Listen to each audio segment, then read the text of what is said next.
Saling tuding penggagas perubahan sistem pemilu mencuat antara PDIP dan Partai Demokrat. Belakangan PDIP bahkan menyebut Partai Demokrat juga melakukan upaya mengubah sistem pemilu 4 bulan sebelum pelaksanaan pemilu 2009. Lalu betulkah upaya perubahan sistem pemilu ini semata-mata dilakukan sebagai strategi untuk meraup suara dalam pemilu? Sudah bergabung bersama kami politisi PDIP Deddy Sitorus dan juga Deputi Badan Pemenangan Pemilu Partai Demokrat Kamhar Lakumani. Selamat malam Bapak-Bapak. Selamat malam, Assalamualaikum warahmatullahi wabarakatuh. Waalaikumsalam. Saya langsung ke Bang Kamhar. Mengapa kemudian Pak SBY akhirnya turun gunung? Saya mengatakan demikian, harus memberikan catatan mengenai sistem pemilu ini. Apa concern dari Pak SBY mengenai hal ini? Yang pertama kami tegaskan bahwa sistem pemilu ini menjadi sesuatu yang sangat fundamental, khususnya dalam konteks upaya atau ikhtiar mewujudkan konsolidasi demokrasi.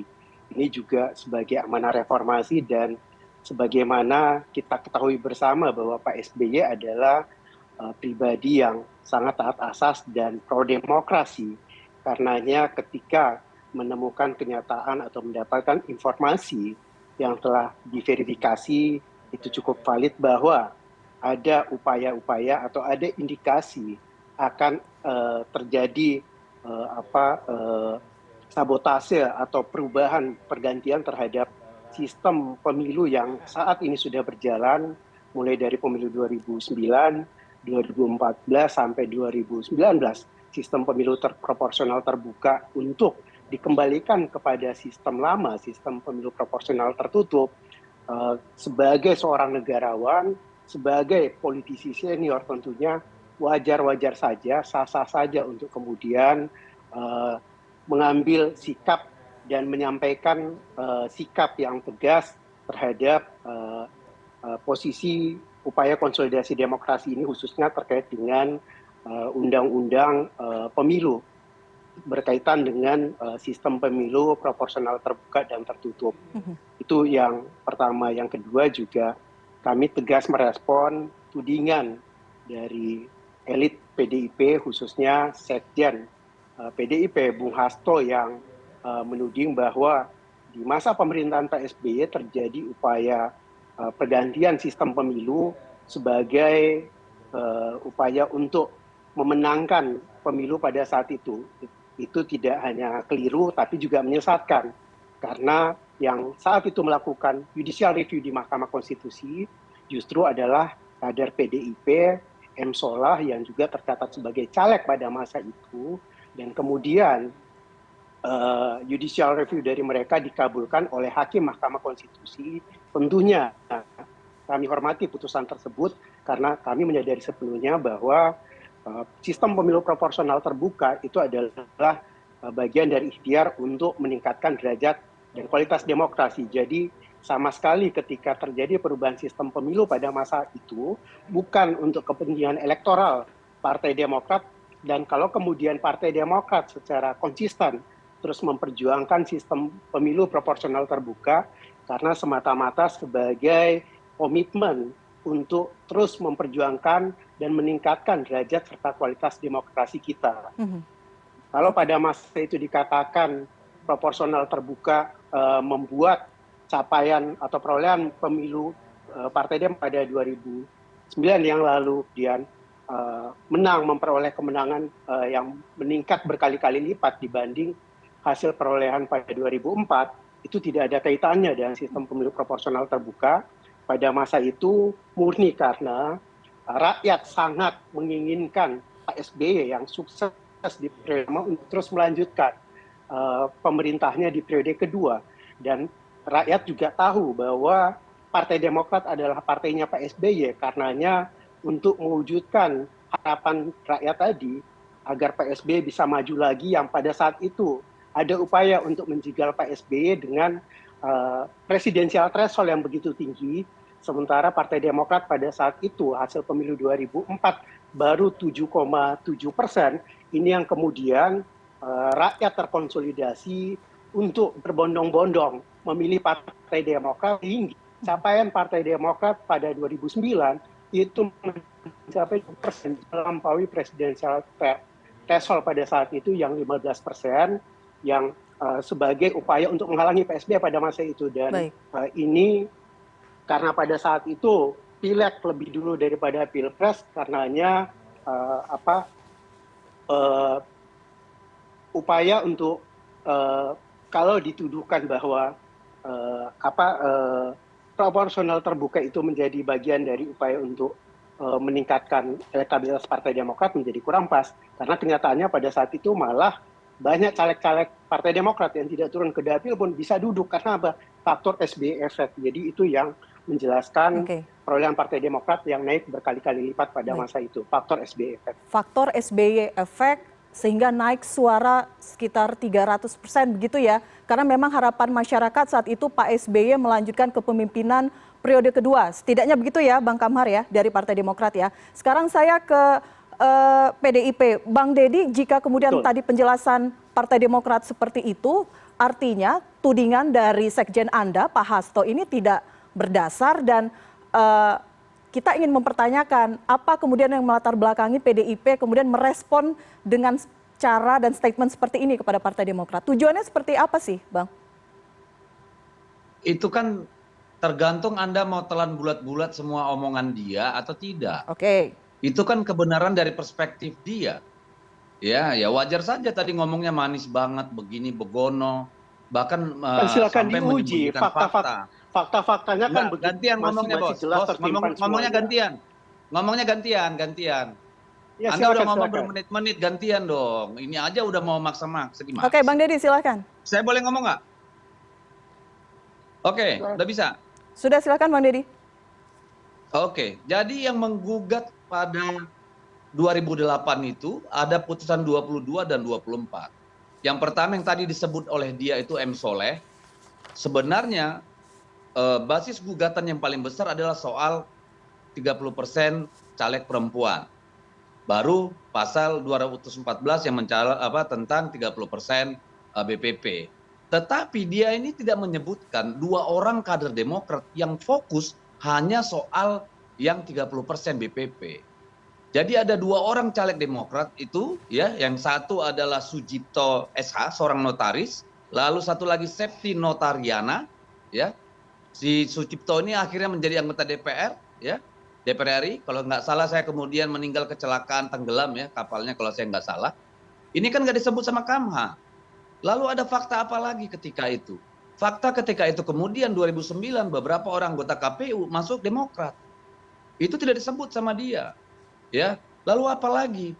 Juga tidak disebutkan bahwa pada saat itu orang ribut ketika kemudian ada di mana-mana terjadi politik uang, mobilisasi dan segala macam, kita kaitkan dengan senturi belakangan hari misalnya gitu. Ini kan kita bicara fakta-fakta yang ada. Kita tidak menuduh.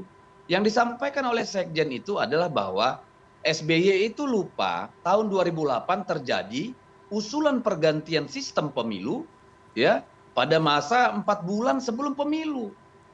Dia seolah-olah amnesia, mempertanyakan sekarang kenapa dirubah. Loh, yang mengubah itu siapa, Pak?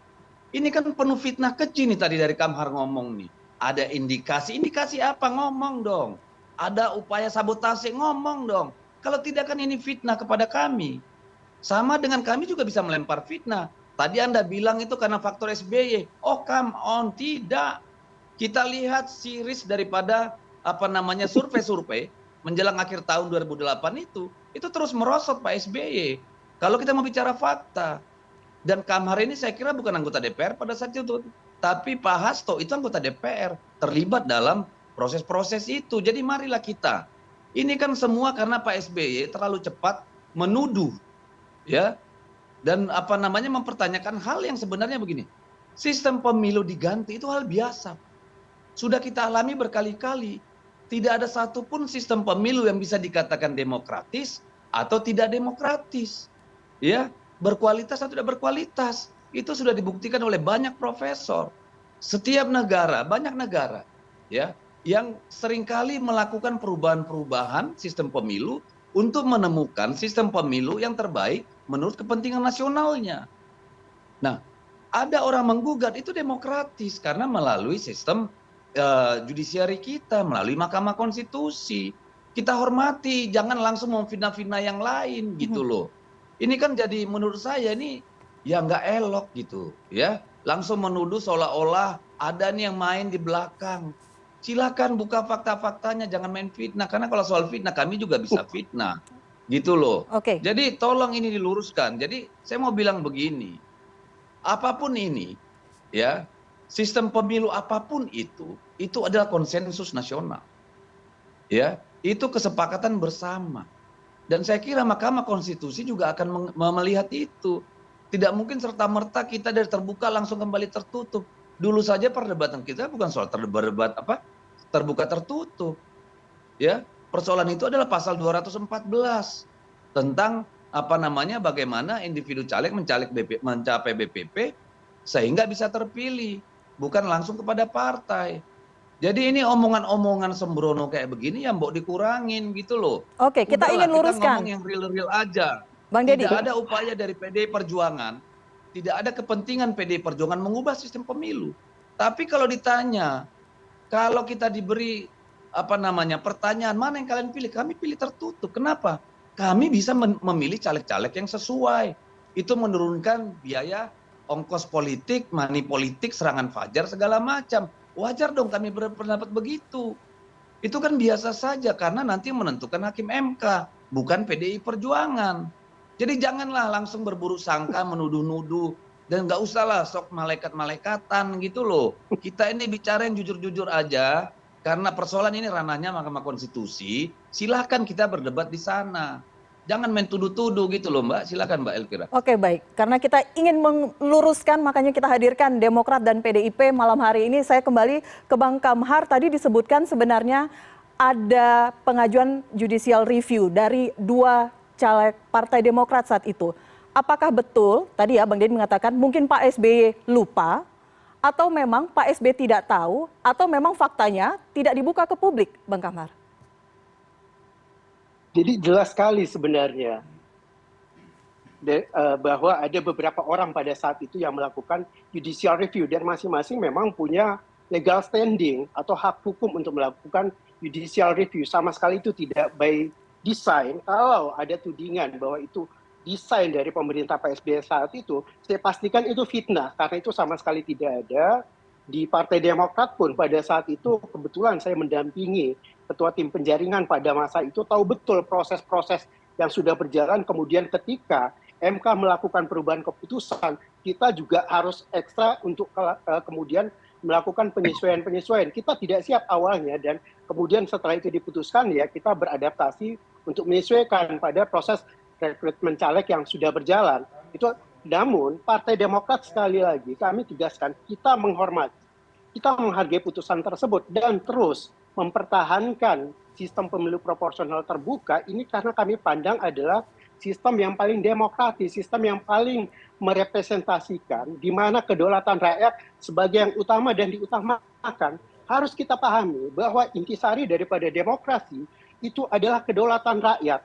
Partai politik hanya sebagai salah satu instrumen atau pilar dalam demokrasi untuk mewujudkan seoptimal mungkin kedaulatan rakyat itu sendiri. Jadi bukan sebaliknya, malah kedaulatan rakyat yang mau dikebiri untuk eksistensi partai politik. Ini kontraproduktif, kontra demokrasi. Justru pandangan seperti itu adalah sistem yang memberikan ruang oligarki politik dan sebagaimana lazim diketahui di semua negara. Ketika oligarki politik terjadi, ini pasti akan berselingkuh atau menjadi perpanjangan tangan daripada oligarki ekonomi. Rakyat menjadi tersandra, hak-hak politik rakyat menjadi terdistorsi. Itu yang tidak kita kehendaki.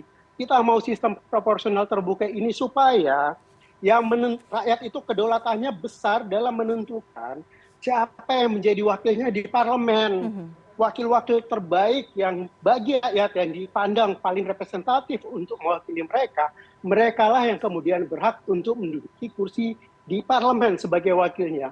Kalau sistem proporsional tertutup yang diterapkan, skenario yang pernah ingin dilaksanakan oleh Bung Hasto untuk secara ujuk-ujuk ketika ada pergantian antar waktu anggota DPR yang bukan caleg peraih suara terbanyak selanjutnya, itu bisa saja terjadi seperti kasus Harun Masiku yang lalu.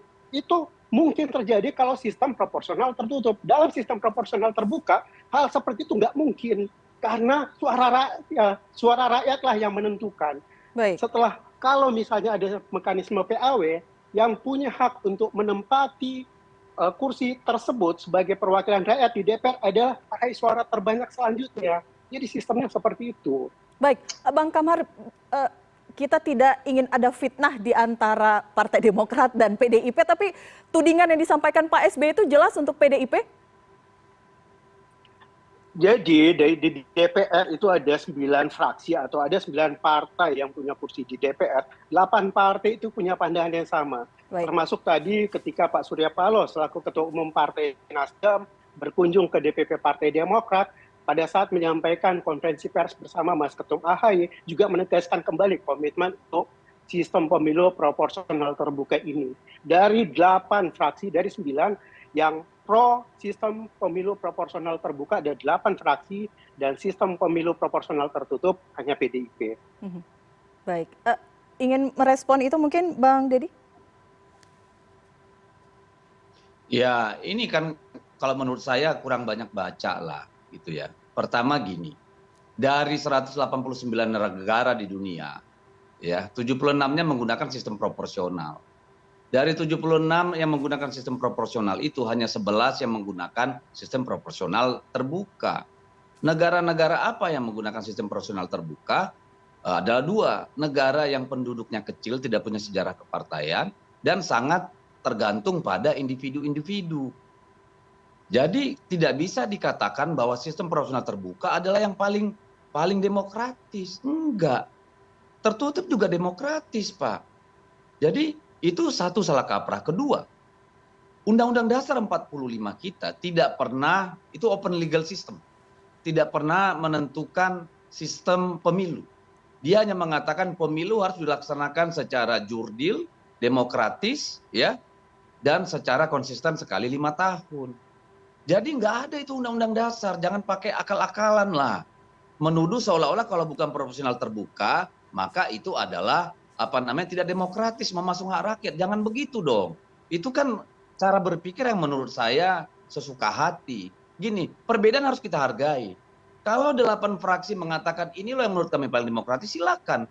Tetapi kemudian jangan memfitnah kita yang punya pandangan berbeda, tidak boleh.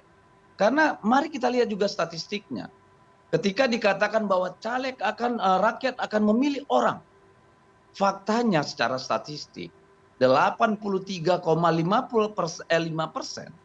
ya nomor caleg yang dipilih itu berada pada nomor urut 1, 2, dan 3.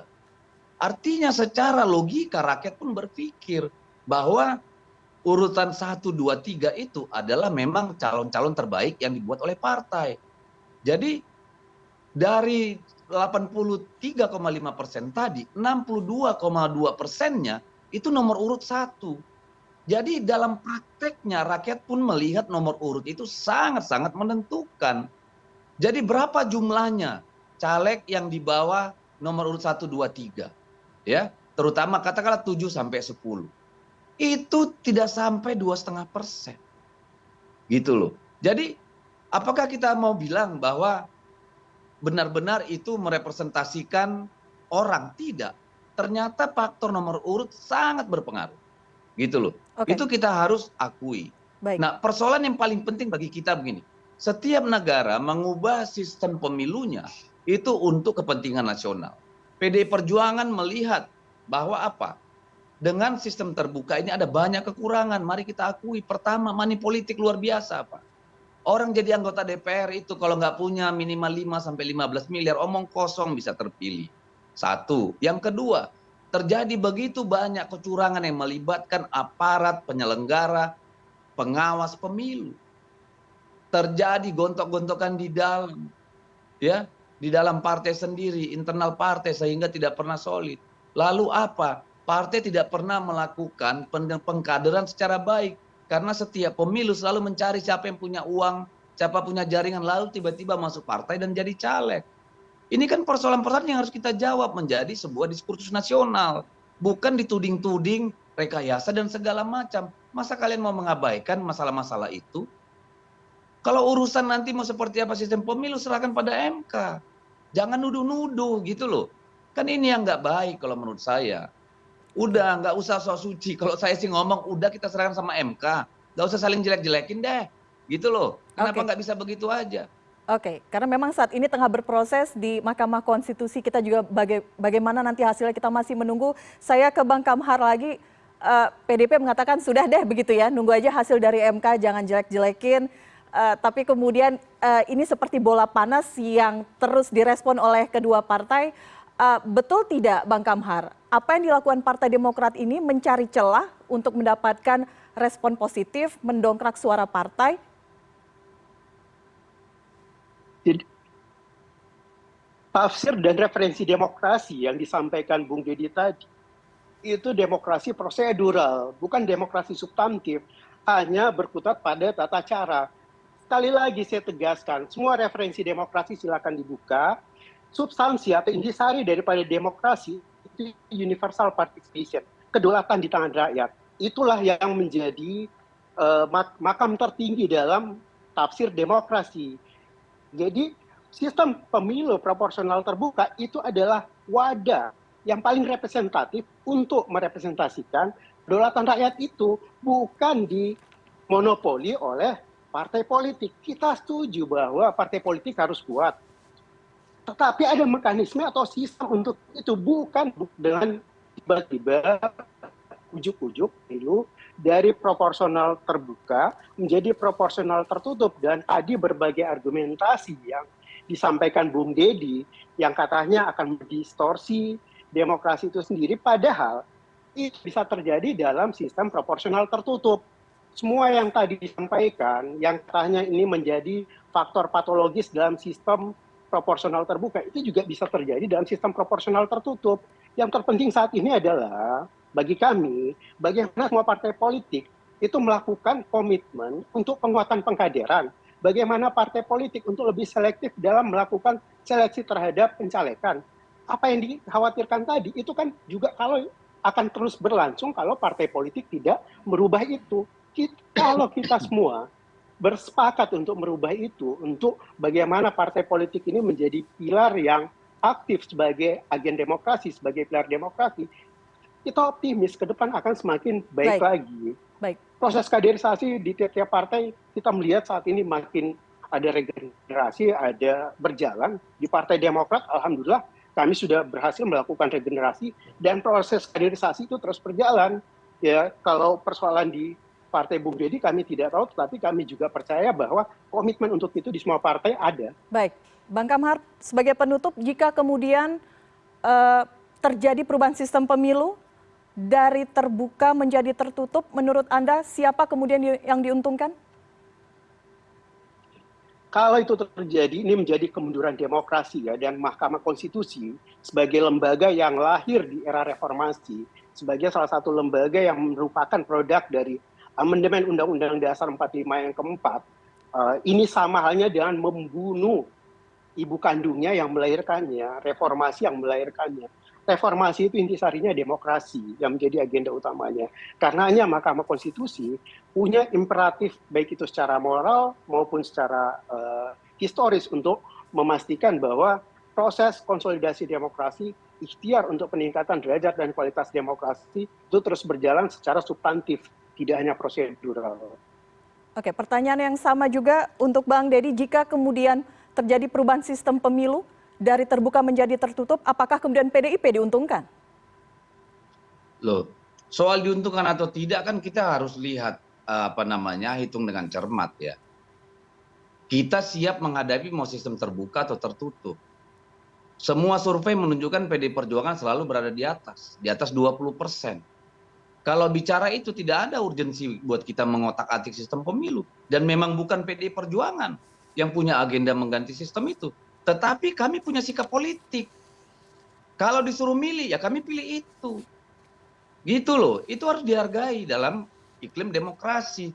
Oke lah, petata petiti kita soal hak makam tertinggi itu hak rakyat. Yang kita tahu akhirnya apa?